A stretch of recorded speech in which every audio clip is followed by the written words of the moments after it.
What's up, guys? Dan from P1 coming to you guys tonight from the Shelby, getting the Shelby ready, and the new S650 that we've got for the race Saturday.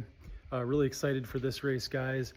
This is probably something you don't know about me and know about the importance of this race and this night, but the race ends up landing on August 30th, which is the anniversary of my younger brother's passing.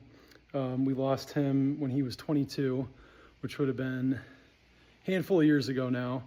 And he was always a big car guy, so he would have loved races like this. It's a spectator race, just a circle track race that we do. As you guys probably know, we run the GT350 on it quite hard. We've got a pretty sweet circle track tire setup for it. Of course, it's boosted, and we recently made 881 wheel horsepower and 701 wheel torque. But we recently picked up this S650, and it's bone stock. It's got the 10 speed, so it's got the cheat code in it. We killed the carbon traps, ripped those out of the cold air intake pipes, which are those carbon traps that are inside there that hold up a bunch of air. And then we swapped out the paper filters. It's right over there for the just the K&N filters, and then we're going to put the lids back on so we can take advantage of the ram air effect cold air intake that these come with. Otherwise, it's bone stock. We did get a set of wheels and tires for it, running a 315 Michelin Pilot Sport Cup 2 on the back and a 295 Michelin Pilot Sport Cup 2 on the front. And so those should hook really well. Actually got them sitting here. We're just getting them mounted tomorrow. But these are the Pilot Sport Cup 2s. I really like them. A lot of guys will say run the Toyos, but I've just had a lot of luck with these Pilot Sport Cup 2s. They've got a great surface area, a rubber surface area for racing. You can still drive it in the rain. It's not very good in the rain, of course, but it gets you home. But they have an awesome contact patch for the track, and I've had a lot of luck with them on the 350 until we really dialed up the power as much as we did, and now we've got to run this Hoosier circle track or road course slick on it. So it's if you guys can see in there or not, it's pretty sticky. So so sticky that once we dialed up the power, last time we competed this year in it, we blew the transmission.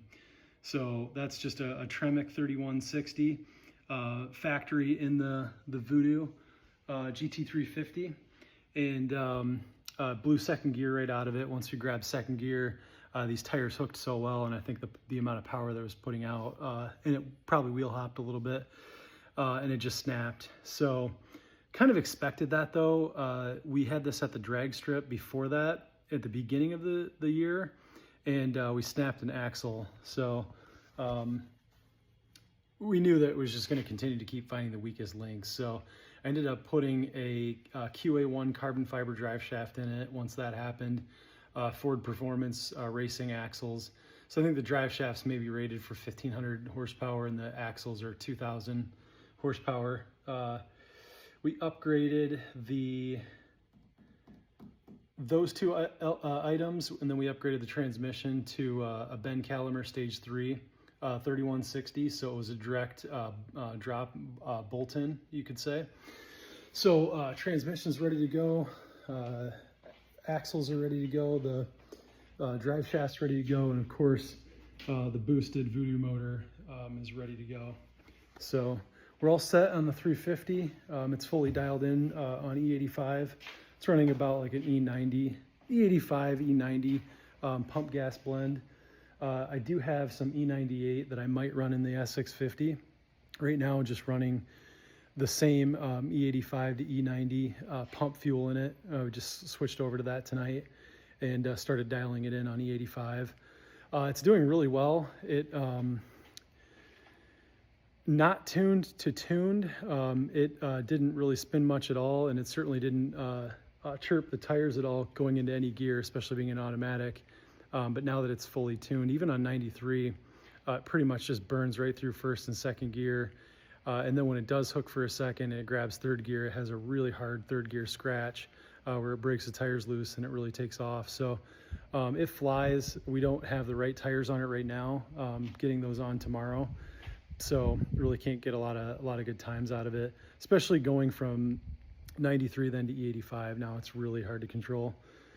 These cars come with 255s, which are a really skinny tire.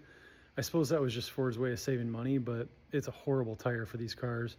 So the 315s that we have coming on the back and the 295s in the front should do really, really well on the track. And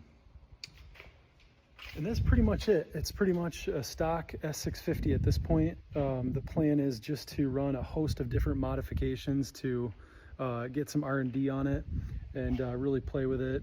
These cars are actually a hybrid MAF and speed density setup. So really wanted to get a lot of the different cold air intakes dialed in on the tuning front, a lot of the blower setups dialed in, and then would like to possibly go to a twin turbo setup and fully dial that in on a twin turbo setup.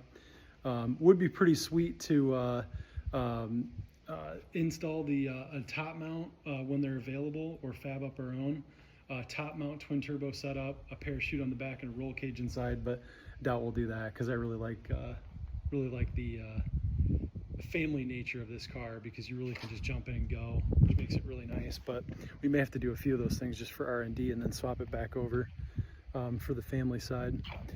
The only other things we're doing to it is just some simple stuff. The strut mount brace, kind of weird. The bars are right here for it, so I'm not sure if somebody took it out. I kind of doubt it. I think that was probably just a Ford manufacturing design. Some of these come with it, some of them don't. So we do have a strut tower brace, which will help a little bit with rigidity on this track. And that's it. We're not going to really do anything else to it. The race is Saturday. Just really excited to compete in it, since we haven't really been able to do anything this year.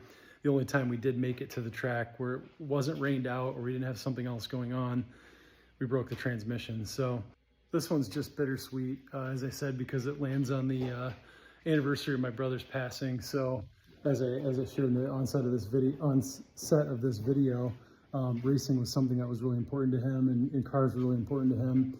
And we'll be running this one for Dave. And one of the Bible verses that we cite a lot in his memory, it's on his gravestone as well, is 2 Timothy 4:7. And it says, "I have finished the race. I have fought the noble fight. I have kept the faith." And I think that's really important for me and for a lot of people. If you're anyone out there that has lost somebody like that, it's really hard to keep the faith. You question, why me? Why God? Why would you do this to us? And it's a tough thing. And I think a lot of us naturally just go to that and fight that quite hard.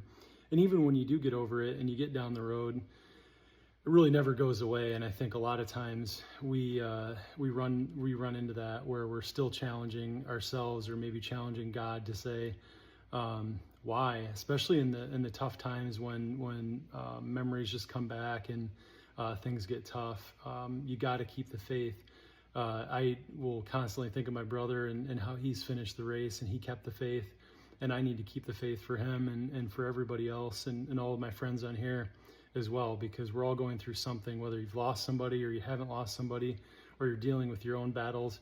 I'm here for you guys as well. So if anybody ever wants to chat, send me a message. I'll always respond as quick as I can. We're taking on quite a bit of inquiry right now in messages, so I do my best to get back to everybody and get these tunes out the door. But if you guys ever want to chat, you know where I'm at. So we'll keep you guys posted on the race. Maybe go TikTok or Facebook or YouTube live or something, but definitely get some videos up, and we'll finish the race. All right, guys, have a good one.